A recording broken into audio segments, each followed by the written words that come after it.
Capítulo 16. Tengo. Como um navio fantasma. Que tipo de mundo eu vou encontrar amanhã?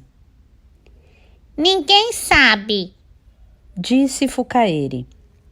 No entanto, o mundo em que Tengo acordou não parecia tão diferente daquele da noite anterior, antes de ele dormir. O relógio da cabeceira indicava alguns minutos depois das 6. Lá fora, o dia estava claro, o ar estava limpo e a luz penetrava em forma de cunha por entre as cortinas. Parecia que finalmente o verão anunciava seu fim. Os pássaros gorjeavam alegremente. O intenso temporal da noite anterior era como um sonho ou algo ocorrido num passado bem distante, em algum local desconhecido. A primeira coisa que Tengo pensou ao acordar foi na possibilidade de Fukaeri ter ido embora durante a noite. Mas ela continuava ao seu lado, dormindo profundamente como um animalzinho hibernando. Seu rosto adormecido era belo e delicados fios de cabelos pretos desenhavam sobre a pele alva uma complexa figura. Não se podiam ver as orelhas escondidas atrás dos cabelos, mas se ouvia um leve ressonar. Tengo ficou durante um tempo olhando o teto, ouvindo atentamente esse ressonar como o som de um pequeno fole. Ele ainda se lembrava nitidamente da sensação que tivera na noite anterior ao ejacular. Ao pensar que ele realmente lançara todo o sêmen dentro dela, sentia-se confuso. Havia sido uma quantidade muito grande, mas a impressão que teve ao despertar era de que tanto isso quanto o temporal da noite anterior não haviam acontecido de verdade. Era como se tudo não passasse de um sonho. Quando Tengo era adolescente, ele tinha ejaculações noturnas. Os sonhos eróticos eram tão reais que, ao gozar, ele acordava. Tudo não passava de um sonho, mas a ejaculação era real. O que ele sentia agora era muito parecido com aquela experiência. Mas aquilo não fora uma ejaculação noturna. Ele realmente tinha gozado em Fukaeri. Foi ela que conduziu seu pênis para dentro de si e extraíra eficazmente seu sêmen. Ele apenas obedecera ao comando. Naquela hora, seu corpo estava paralisado, impossibilitado de mexer sequer o dedo. Ele próprio pensava estar ejaculando na sala de aula do primário. Fukaeri o tranquilizara, dizendo que por ela não menstruar não havia perigo de engravidar. Tengo não conseguia aceitar a ideia de que aquilo realmente tinha acontecido, mas o fato é que realmente ocorrera no mundo real. Possivelmente. Ele saiu da cama, trocou de roupa e foi para a cozinha esquentar água para um café. Enquanto preparava, tentou organizar a mente como se arrumasse as gavetas de uma mesa. Porém, não conseguiu ajeitá-las direito. Apenas mudou algumas coisas de posição. No lugar da borracha de apagar, colocou os prendedores de papel. No lugar dos prendedores, o apontador. E no lugar do apontador, a borracha. A confusão continuou apenas de outra forma. Após beber um café fresco, foi para o banheiro e, escutando um programa de música barroca numa estação de FM, fez a barba. Ouvia partitas para solos de vários instrumentos, compostas por Telemann. Era algo que ele costumava fazer. Preparava o café na cozinha, tomava uma xícara e fazia a barba ouvindo música barroca para você. O que variava era apenas a programação. Se não lhe falhava a memória, no dia anterior haviam tocado a música de teclado do Rameau. O comentarista do programa explicou. Na primeira metade do século XVIII, Telemann gozava de grande prestígio como um dos mais talentosos e prolíficos compositores da Europa. Mas no início do século XIX, apesar de seu vasto repertório, suas obras foram desprezadas pelo público. Mas não por culpa sua. A mudança de avaliação se pautava pelo fato de ocorrerem transformações no cenário da sociedade europeia que provocaram uma mudança significativa nas motivações para se compor música. Será esse o novo mundo? Pensou Tengo. Ele olhou novamente ao redor. Como já tinha constatado antes, não havia nenhuma mudança. Naquele momento, ainda não havia ninguém que o desprezasse. Fosse como fosse, ele precisava fazer a barba. Mesmo que o mundo houvesse mudado, ninguém a faria para ele. Após fazer a barba, passou manteiga na torrada e, enquanto a comia, serviu-se de mais uma xícara de café. Depois foi para o quarto ver como Fukaeri estava, mas ela continuava dormindo profundamente na mesma posição, sem se mexer 1 milímetro sequer. Em sua face, os cabelos pretos mantinham o desenho daquela complexa figura e ela continuava a ressonar tranquilamente. Nesse dia, ele não tinha nenhum compromisso. Não precisava dar aulas na escola preparatória. Ninguém viria visitá-lo e ele tampouco tinha intenção de visitar alguém. Estava livre para fazer o que bem entendesse. Tengo sentou-se à mesa da cozinha e voltou a escrever sua história. Foi preenchendo com a caneta tinteiro o quadriculado do papel para manuscritos. Como sempre, conseguiu se concentrar rapidamente no trabalho. Ao mudar a chave mental, todas as outras coisas desapareceram de seu campo visual. Fukaeri acordou um pouco antes das 9 horas. Ela havia tirado o pijama e vestia a camiseta de Tengo, a camiseta do Jeff Beck de sua turnê pelo Japão. A mesma que Tengo usara para visitar o pai em Chikura. Seus mamilos, nitidamente destacados, fizeram com que ele se lembrasse da ejaculação da noite anterior, assim como a menção de um determinado ano traz à tona certos fatos históricos. A rádio tocava uma peça para órgão de Marcel Dupré. Tengo parou de escrever e preparou o café da manhã para ela. Fukaeri tomou um chá Earl Grey e comeu uma torrada com geleia de morango. Ela passou a geleia na torrada cuidadosamente, como Rembrandt a desenhar uma prega na roupa. Quantos exemplares você acha que seu livro vendeu? Perguntou Tengo. Crisálida de ar?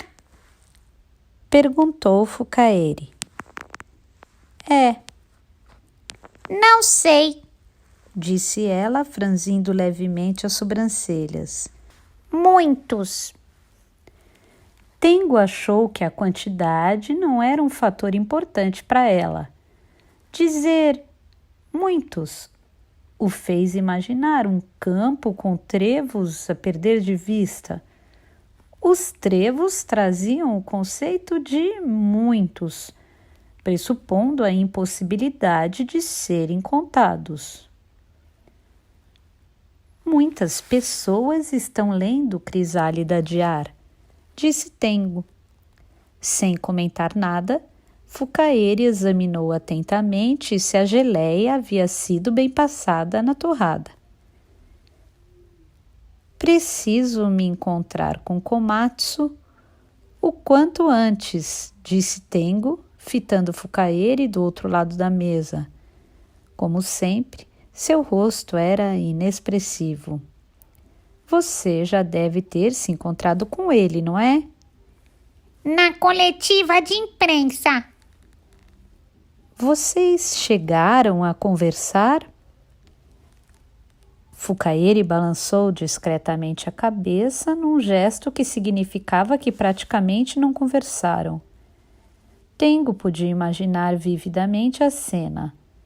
Komatsu, como sempre, desandaria a falar rapidamente tudo o que pensava, e até o que não pensava, enquanto ela estaria absorta em seus pensamentos sem prestar atenção nele. Komatsu, por sua vez, não se importaria com essa atitude de Fukaeri.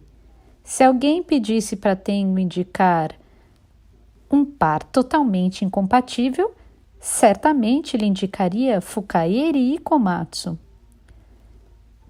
Faz muito tempo que eu não vejo Komatsu, nem tenho notícias dele.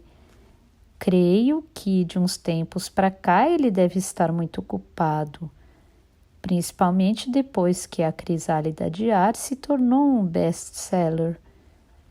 Mas já está na hora de conversarmos seriamente sobre alguns assuntos. Acho que esse é um bom momento, já que você está aqui. Não quer vir junto? Nós três. Sim, vai facilitar a conversa. Fukaeri parou para pensar no assunto ou parecia imaginar alguma coisa. Um tempo depois respondeu: Tudo bem, se isso for possível. Se isso for possível, Tengo repetiu mentalmente uma frase que ecoava como uma profecia. Você acha que não vai dar certo? Perguntou Tengo receoso. Fukaeri não respondeu. Se for possível, vamos nos encontrar com ele. Pode ser assim? O que vai fazer quando encontrar? O que vou fazer quando me encontrar com ele? Tengo repetiu em tom de pergunta. Em primeiro lugar, vou devolver o dinheiro. Recebi como remuneração de Crisálida de Ar um depósito alto em minha conta corrente, mas prefiro não aceitá-lo. Isso não significa que eu esteja arrependido de ter escrito Crisálida de Ar. Foi um trabalho muito estimulante que me motivou a seguir na direção certa. Sei que não deveria me gabar, mas acho que ficou muito bom, tanto que o livro tem sido elogiado e está vendendo bem. Não me arrependo de ter aceitado o trabalho, mas confesso que nunca pensei que essa história tivesse tamanha repercussão. Obviamente, como aceitei fazê-lo, devo assumir minha responsabilidade, mas de qualquer modo não tenho intenções de aceitar uma remuneração por ter feito isso. Fukaeri encolheu levemente os ombros. Sei que a devolução não vai mudar o estado atual das coisas, mas quero deixar bem clara a minha posição. Para quem? Para mim mesmo, disse Tengo com uma voz mais baixa. Fukaeri pegou a tampa da geleia e a observou como se fosse um objeto estranho. Pode ser que seja tarde, disse Tengo. Fukaeri também não disse nada quanto a isso. Quando Tengo telefonou para a editora em que Komatsu trabalhava por volta de 1h da tarde, Komatsu nunca estava no período da manhã. A mocinha que atendeu o telefone informou que ele estava ausente havia alguns dias. Fora a única informação que ela soube dar, ou que estava disposta a dar. Tengo pediu que transferisse a ligação para outro editor de uma revista semanal para quem Tengo escrevera pequenas colunas sob pseudônimo. Esse editor era 2 ou 3 anos mais velho que ele, formara-se na mesma faculdade e mantinha com ele uma boa relação. Faz uma semana que Komatsu não vem trabalhar, disse o editor. No terceiro dia, ele telefonou dizendo que não estava se sentindo muito bem e que por isso resolvera tirar um tempo para descansar. Desde então, não apareceu mais. O pessoal do departamento de livros está preocupado. Não sabem o que fazer. Komatsu resolveu se tornar o único editor de A Crisálida de Ar, assumindo sozinho tudo o que diz respeito a essa obra. Ele devia cuidar apenas da revista, mas não delegou o assunto a ninguém. Sua ausência deixou o pessoal numa situação difícil, de mãos atadas. Mas se ele não está passando bem, o jeito é se conformar. O que há de errado com ele? Não sei. Ele disse apenas que não estava passando bem e desligou o telefone. E não entrou mais em contato. Telefonei para a casa dele para tratar de um assunto, mas só caiu na secretária eletrônica. Não sei o que fazer. Ele não tem família? Ele mora sozinho. Chegou a ter esposa e filho, mas está divorciado há um bom tempo.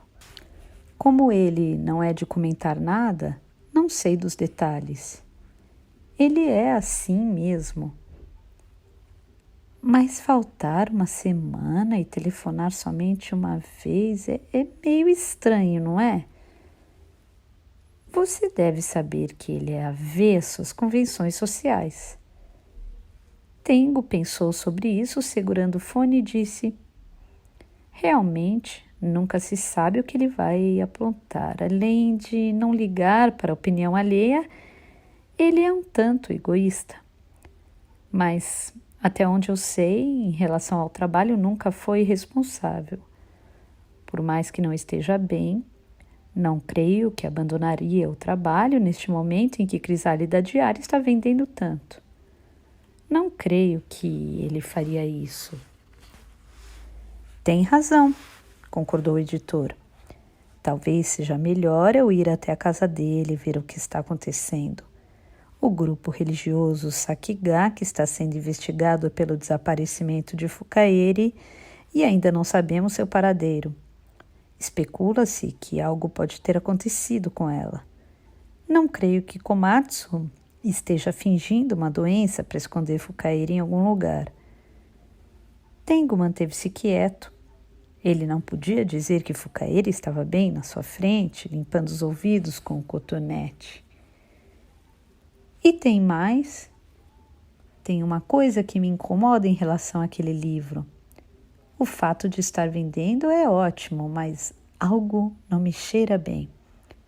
Essa impressão não é só minha, mas de muitos que trabalham aqui na editora. Mas então, você tinha algum assunto a tratar com ele? Não era nada de importante. Só queria saber como ele estava, já que faz tempo que não nos falamos. Ultimamente ele estava muitíssimo ocupado. Talvez esteja estressado. Afinal, Crisálida Diária foi o primeiro best-seller da editora desde sua fundação. A expectativa do bônus deste ano é grande. Você já leu o livro? Claro que sim, li o original enviado para o concurso. É mesmo? Você fez a primeira leitura. Achei o romance interessante e bem escrito. De fato, a história é boa, vale a pena ler. Tengo sentiu algo estranho na forma de o editor falar e indagou: algo está te incomodando? É a minha intuição de editor. Você tem razão, é bem escrito, não há dúvida, mas para uma escritora novata de apenas 17 anos, acho que é bem escrito demais. A autora desapareceu e o editor não dá notícias. O livro é como um navio fantasma, sem tripulação, navegando sozinho pelos mares dos best-sellers. Tengo soltou um som impreciso. O editor prosseguiu. A história é sinistra, misteriosa, muito bem contada. Mas cá entre nós, aqui na empresa estão correndo boatos de que Komatsu deve ter mexido no texto. Muito mais do que seria admissível. Não creio nisso, mas se for verdade, estamos com uma tremenda bomba relógio nas mãos. Quem sabe foi uma questão de sorte, uma série de pequenas coincidências. Mesmo assim, não vai durar para sempre, disse o editor. Tengo agradeceu e desligou o telefone.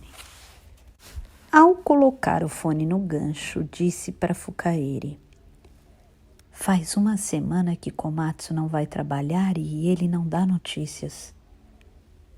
Fukaeri nada respondeu. Parece que as pessoas ao meu redor estão sumindo uma após a outra, disse Tengo. Fukaeri novamente não respondeu nada. Tengo se lembrou de que a pele perde diariamente cerca de 40 milhões de células. Elas se soltam e, como uma minúscula partícula de poeira, desaparecem no ar. Neste mundo, talvez sejamos como essas células, e sendo assim, não seria nada estranho se um dia, de repente, alguém viesse a sumir. Talvez eu seja o próximo, disse Tengo. Fukaeri balançou levemente a cabeça. Você não vai desaparecer. Por que não? Porque você se purificou. Tengo pensou no assunto durante alguns segundos, mas, claro, não chegou a nenhuma conclusão. Desde o começo sabia que, por mais que pensasse, seria em vão. Mesmo assim, não podia deixar de se esforçar para tentar entender. De qualquer modo, não podemos falar de imediato com Komatsu, disse Tengo. Também não posso devolver-lhe o dinheiro. O dinheiro não é problema, disse Fukaeri. Então, qual é o problema? Indagou Tengo. A pergunta, como era de supor, ficou sem resposta. Conforme a decisão tomada na noite anterior, Tengo resolveu procurar a Omami. Se reservasse um dia inteiro para fazer uma busca minuciosa, alguma pista ele haveria de encontrar. No entanto, na prática, descobriu que a tarefa não era tão simples como a princípio havia imaginado. Ele deixou o Fukaeri no apartamento e insistiu várias vezes para não abrir a porta para ninguém. Depois foi à agência telefônica. Lá havia todas as listas telefônicas do Japão disponíveis para consulta. Pegou a lista dos 23 distritos de Tóquio e procurou o sobrenome Aomami. Mesmo que não a encontrasse, poderia ao menos achar algum parente e, por meio dele, obter informações. Não encontrou ninguém com esse sobrenome. Tengo estendeu a busca para toda a área metropolitana de Tóquio. Mesmo assim, não obteve resultados. Em seguida, ampliou ainda mais a busca, incluindo toda a região de Kansai. Começou pela província de Chiba, passou para Kanagawa e, quando chegou a Saitama, seu tempo e sua energia haviam se esgotado. De tanto ler as pequenas letras impressas nas listas, o fundo de seus olhos começou a doer. Foi então que lhe vieram à mente as seguintes possibilidades. 1. Ela mora nos arredores da cidade de Utashiai, na província de Hokkaido. 2. Ela se casou e seu sobrenome passou a ser Ito. 3. Para preservar a privacidade, seu nome não consta na lista telefônica. 4. Na primavera do ano retrasado, morreu vítima de uma gripe maligna. Havia outras possibilidades além dessa. Não daria para se ater apenas às listas telefônicas e não teria cabimento verificar todas as listas do Japão. Até ele chegar à província de Hokkaido, já teria virado o mês. Precisava descobrir outra maneira de encontrá-la. Tengo comprou um cartão telefônico, entrou na cabine da agência, telefonou para a sua antiga escola primária na cidade de Ishikawa. E com a desculpa de que precisava entrar em contato com a Aomami para informá-la sobre a associação dos antigos alunos, solicitou um endereço que constava na ficha escolar. A mulher que atendeu era simpática e parecia desocupada. Ela se prontificou a pegar a lista de formandos daquela turma, mas como a Aomami havia mudado de escola no meio da 5ª série, seu nome não constava na lista, e tampouco havia como saber o seu endereço atual. Mas a mulher disse que poderia levantar o endereço para onde ela havia se mudado naquela época, e perguntou a Tengo se aquilo poderia interessar. Tengo disse que sim, que queria saber. Tengo anotou o endereço e o telefone. O endereço era do bairro de Adachi, em Tóquio, e o nome constava como Koji Tazaki. Dava a entender que naquela época ela devia ter tido razões para deixar a casa dos pais. Mesmo ciente de que seria em vão, resolveu discar o número. Como previsto, o número não existia mais. Afinal, já tinham se passado 20 anos. Resolveu então telefonar para a central de informações dizendo o endereço e o nome de Koji Tazaki. Mas a central informou que não existia nenhum telefone registrado com esse nome. Em seguida, Tengo procurou o telefone da sede dos Testemunhas de Jeová na lista telefônica, mas apesar de buscar com afinco, não o encontrou. Então resolveu procurar o telefone de revistas como a Sentinela e Despertai, ou com nomes similares, mas também não obteve sucesso.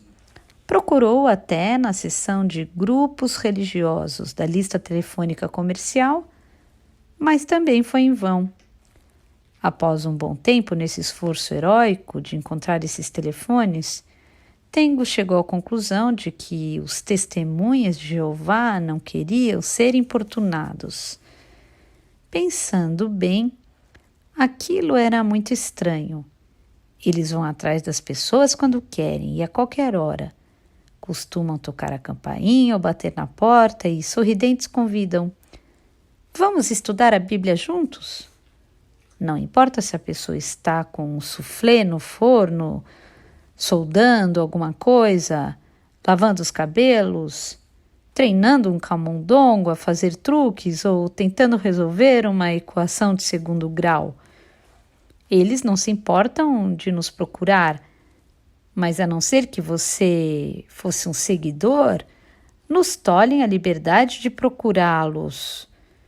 Não há como lhes fazer uma simples pergunta. Isso sim era algo inconveniente. E muito. Mas mesmo que conseguisse o telefone deles, era preciso admitir que, pelo modo como se resguardam, dificilmente concordariam em abrir seus arquivos e gentilmente fornecer informações sobre algum membro. Eles devem ter seus motivos para serem tão fechados. O caráter extremista e excêntrico dessa doutrina e o fanatismo de seus adeptos fazem com que a sociedade, em sua maioria, deteste esse tipo de gente, até mesmo os odeie. Os testemunhas de Jeová já provocaram alguns problemas sociais e por isso houve época em que foram perseguidos. Defender-se da hostilidade do mundo externo, que sem sombra de dúvida existia, tornara-se parte de seus hábitos. De qualquer modo, quando Tengo deparou com essa barreira, fechou-se um dos caminhos para conseguir informações sobre a Aomami. De imediato, ele não conseguia imaginar outras possibilidades de encontrá-la. O sobrenome Aomami era incomum. Uma vez pronunciado, dificilmente seria esquecido. No entanto, ao se tentar encontrar alguém com esse sobrenome, de repente surgiu uma parede intransponível. Talvez fosse o caso de ele perguntar diretamente a algum testemunha de Jeová. Se ele falasse com a sede, certamente ficariam desconfiados e não lhe dariam nenhuma informação. Mas se ele perguntasse a algum fiel, quem sabe a pessoa gentilmente lhe dissesse alguma coisa. Mas Tengo não conhecia nenhum seguidor dos Testemunhas de Jeová. Pensando bem, fazia pelo menos 10 anos que não recebia visita deles. Por que será que eles aparecem quando não queremos e quando queremos eles somem? Poderia fazer um anúncio de 3 linhas no jornal. Mami, por favor, entre em contato com urgência Cavana. Um texto idiota. Mesmo que ela lesse isso, Tengo sabia que não se daria o trabalho de entrar em contato. O mais provável era que ficasse desconfiada. Cavana também não era um sobrenome comum. Tengo, porém, duvidava que ela ainda se lembrasse de seu nome. Cavana? Quem será? Ela indagaria. Seja como for, ela não entraria em contato. Afinal, quem vai ler um pequeno anúncio no jornal? Outra possibilidade seria procurar uma agência de detetives e solicitar uma investigação. Eles devem estar acostumados a fazer esse tipo de trabalho. Devem ter diversos métodos e meios para encontrá-la. Com os dados que ele possuía, eles provavelmente a encontrariam num piscar de olhos. Talvez não fosse muito caro, mas Tengo achou melhor deixar essa possibilidade como um último recurso. Para começar, ele mesmo tentaria encontrá-la. Tinha a impressão de que, mesmo tendo de quebrar um pouco a cabeça, devia ver até onde conseguiria chegar. Ao voltar ao apartamento, pouco antes do anoitecer, Tengo encontrou Fukaeri sentada no chão ouvindo música. Era o disco de jazz antigo que sua namorada deixara para trás. No chão estavam espalhados os discos de Duke Ellington, Benny Goodman, Billie Holiday. Na vitrola, Louis Armstrong cantava Chantez les Bas, uma música excepcional que o fez se lembrar de sua namorada mais velha. Eles costumavam ouvir essa música no intervalo do sexo. No trecho final dessa música, o trompetista Chummy Young, totalmente eufórico, esquece de terminar o solo conforme o combinado e no último chorus segue tocando 8 compassos extras. Este é o trecho, explicava ela. Quando terminava de tocar um dos lados do disco, quem se levantava da cama nu para trocar o lado do disco na sala era Tengo. Ele lembrou com saudade aquele momento. Sabia que aquele tipo de relação não duraria para sempre, mas também não pensava que terminaria de modo tão abrupto. Ao ver Fukaeri escutando atentamente os discos deixados por Kyoko e Azuda, Tengo sentiu-se estranho. Ela estava compenetrada com as sobrancelhas franzidas e parecia tentar captar algo que existia além da música antiga, enxergar alguma sombra naqueles sons. Você gostou do disco? Escutei várias vezes. Disse Fukaeri. Não se importa. É claro que não me importo. Não está entediada sozinha? Fukaeri balançou discretamente a cabeça e disse: Tenho coisas para pensar. Tengo queria perguntar sobre a noite anterior em meio aos trovões. Queria perguntar por que fez aquilo. Tengo sabia que não era uma atração sexual que ela sentia por ele. O que eles fizeram parecia ser algo que extrapolava o sexo. Se ele estivesse com razão, então, o que teria sido aquilo? No entanto, mesmo que perguntasse algo sobre isso, certamente não teria uma resposta adequada. Ele próprio não estava muito animado em trazer à tona esse tipo de conversa num anoitecer tão pacífico e calmo de setembro. Aquilo acontecera discretamente na escuridão da noite, cercado por intensas trovoadas. Falar daquilo num contexto cotidiano alteraria seu significado. Você não tem menstruação? Perguntou Tengo, abordando a situação por outro ângulo. Achou melhor começar por perguntas cujas respostas se limitassem a um breve sim ou não. Não. Respondeu a Omami sucintamente. Nunca teve? Nunca. Sei que não é da minha conta, mas você já tem 17 anos e acho que não deve ser normal não menstruar. Fukaeri encolheu timidamente os ombros. Você já procurou um médico? Fukaeri balançou a cabeça negativamente. Não adianta procurar. Por que não? Fukaeri não quis responder. Parecia nem ter escutado a pergunta. Talvez tivesse uma habilidade especial de discernir se uma pergunta era ou não pertinente, como as guelras das sereias que se abrem e se fecham conforme a necessidade. O povo pequenino também está envolvido nisso? Perguntou Tengo. Como se esperava, não houve resposta. Tengo suspirou. Não tinha mais nenhuma pergunta a fazer para tentar esclarecer o que havia acontecido na noite anterior.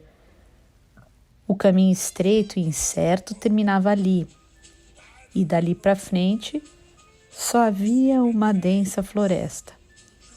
Ele firmou os pés no chão, olhou ao redor e mirou o céu.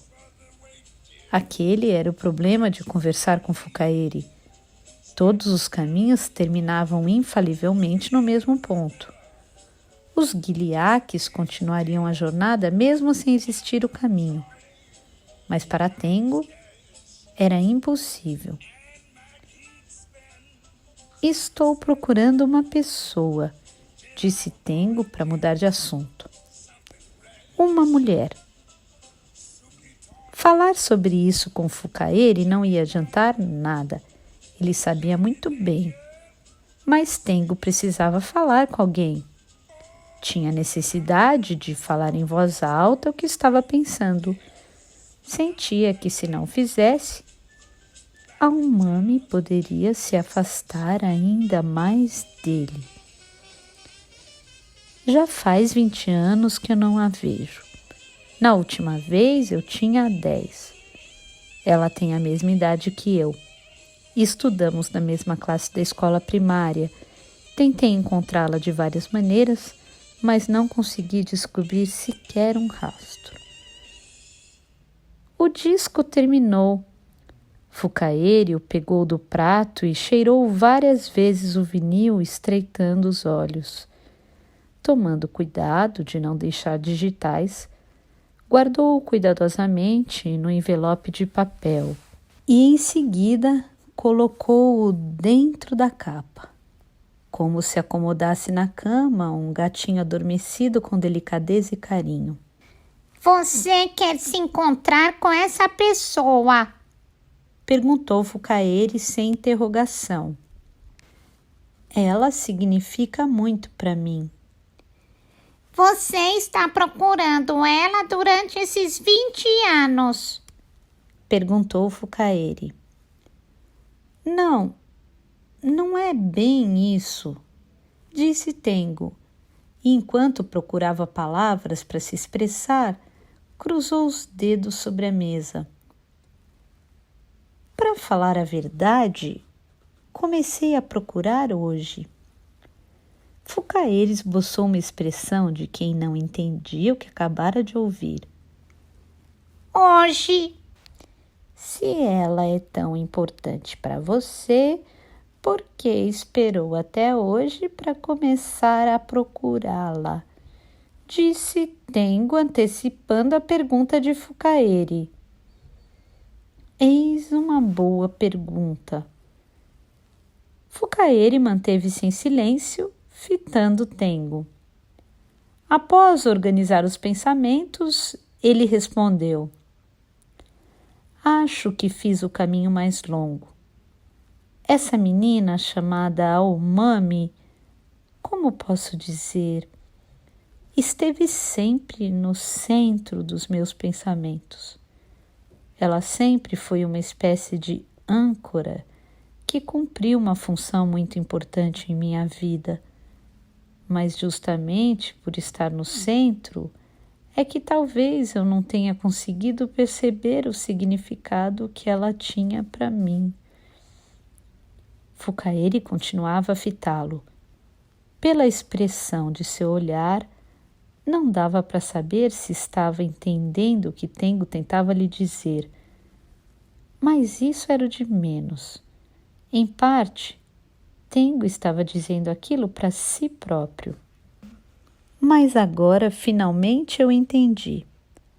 Ela não é um conceito, não é um símbolo, nem uma metáfora. Ela é uma existência real, cujo corpo possui calor e um espírito em movimento. Esse calor e esse movimento são coisas que eu não posso deixar escapar. Levei 20 anos para entender uma coisa tão óbvia. De fato, sou uma pessoa que leva tempo para entender as coisas, mas mesmo assim acho que levei tempo demais. Talvez seja tarde demais. Seja como for, preciso encontrá-la, mesmo que seja tarde demais. Fukaeri, ainda sentada no chão, endireitou a coluna. Os bicos de seus seios novamente se delinearam na camiseta do Jack Beck. Aomami, Disse Fukaeri. Isso escreve-se com os ideogramas verde e soja. Um sobrenome diferente. você quer encontrá-la? Perguntou Fukaeri sem o tom interrogativo. É claro que quero, respondeu Tengo. Fukaeri mordeu o lábio inferior e ficou um bom tempo pensando. Depois, levantou o rosto e cautelosamente disse: Ela pode estar bem perto.